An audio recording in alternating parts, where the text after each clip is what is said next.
Hi there and welcome to this 2-minute tips video, and today we're going to be looking at the white balance settings in the Nikon Z series cameras.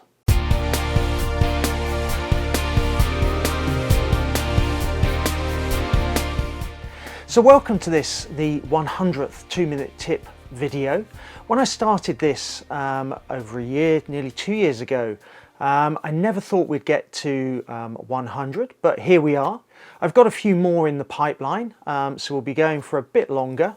But when I look back over the catalogue of 100 videos or 99 videos before this one, I realised that we'd overlooked perhaps one of the fundamentals of digital photography, which is white balance. So it seemed quite timely that we should perhaps have a look at the settings in the Z series cameras and see how it copes with white balance and how we can use the settings to get the best results in camera. It's likely to be a bit over 2 minutes, but it is an important topic. So as many of you will know, white balance is the control that ensures that a white object appears white regardless of the temperature of the light sources we're using. So to set the context, we need to think about the colour temperature of the light sources around our subject. Now that's the perceived colour of the light source, and it's measured on the Kelvin temperature scale.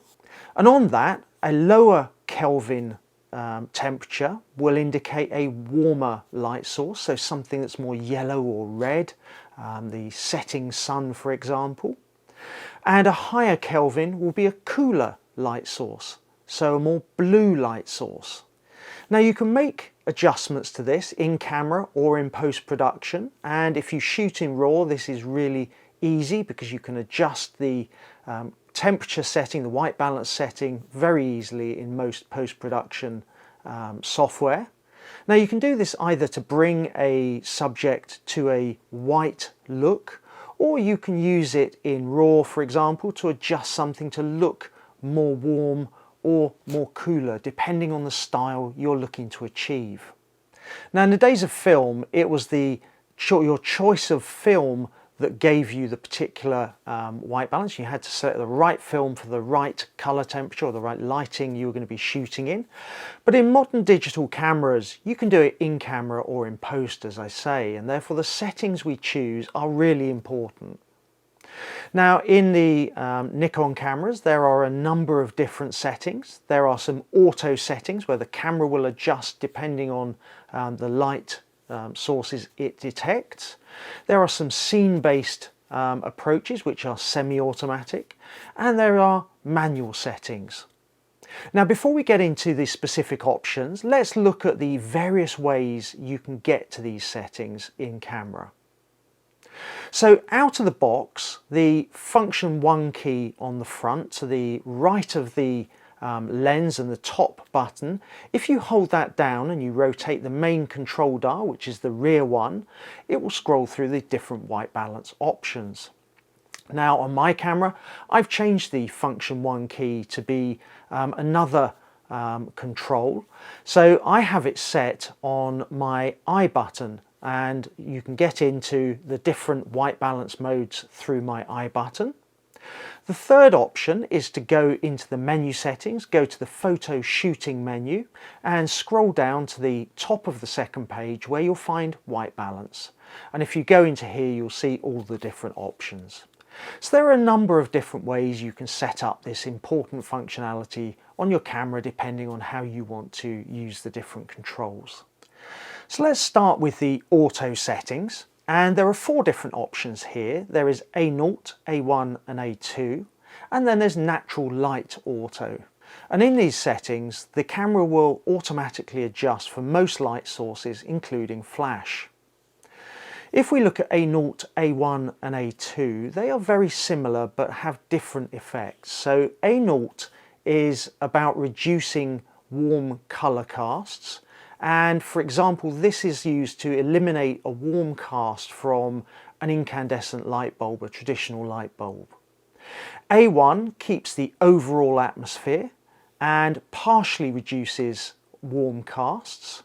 And A2 keeps all warm colours, so it preserves, for example, warm casts from incandescent light bulbs. So you can set these depending on the style you want to create in camera. Now the cameras come with A1 as the standard default setting, and I find that particularly useful.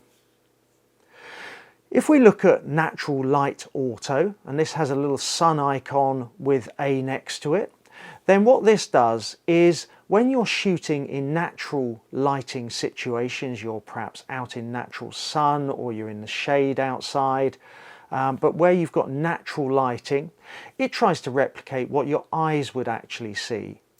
Now I find the Nikon cameras pretty good in most situations, and therefore, as I say, I tend to leave it set as a default to A1. Equally, I shoot in RAW, so I can adjust in post-production, which is a great option for me if perhaps the lighting isn't quite right or I get it wrong.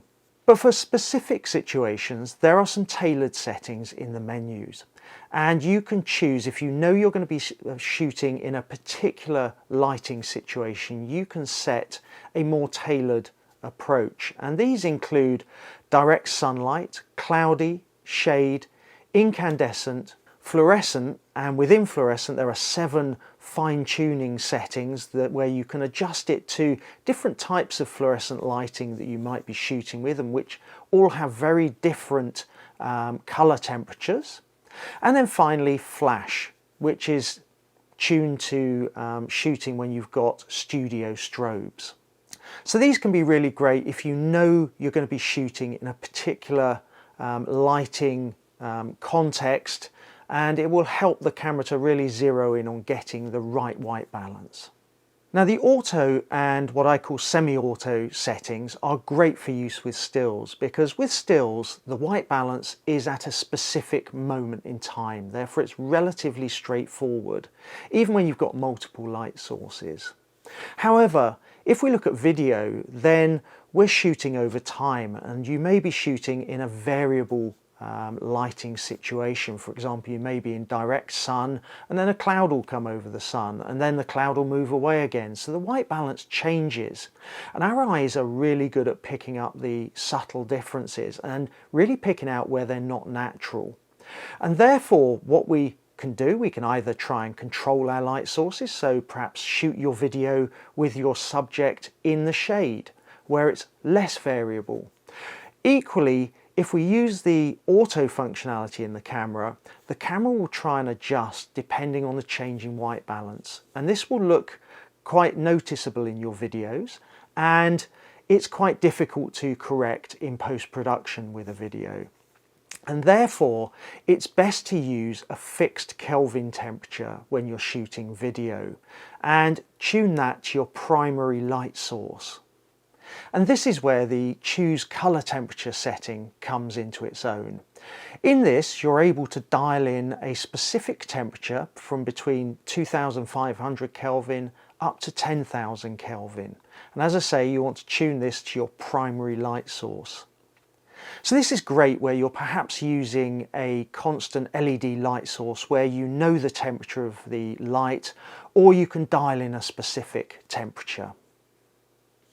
Finally, we've got the preset option, and here you can set 6 different presets. Perhaps you have a standard setup of multiple different light sources which you use on a regular basis. Now to set these up, you select the preset you want from D1 to D6, and you go into this and you hold down the OK button until the preset icon in the EVF or the LCD starts to flash. Then what you do is you tap on the LCD over something in the frame which is either grey or white, and this is where you might find one of these colour cards really useful. And then what you do is, once you've tapped on that object, you press OK or press the shutter release, and the camera captures and assesses the white balance of that scene and captures it in that preset. So I hope you found this quick run through the white balance settings useful. If you want to get into more detail, then for all of the settings except choose colour temperature, you can go in and fine tune the settings. I haven't felt the need to go into that level of detail for what I'm using, but do let us know, how do you set up and use white balance for what you're shooting? Let us know in the comments below, it'd be great to hear from you. As I say, I hope you found this useful. As always, hit subscribe, do hit the notification bell and you'll be notified of future videos, and I look forward to seeing you on a future video.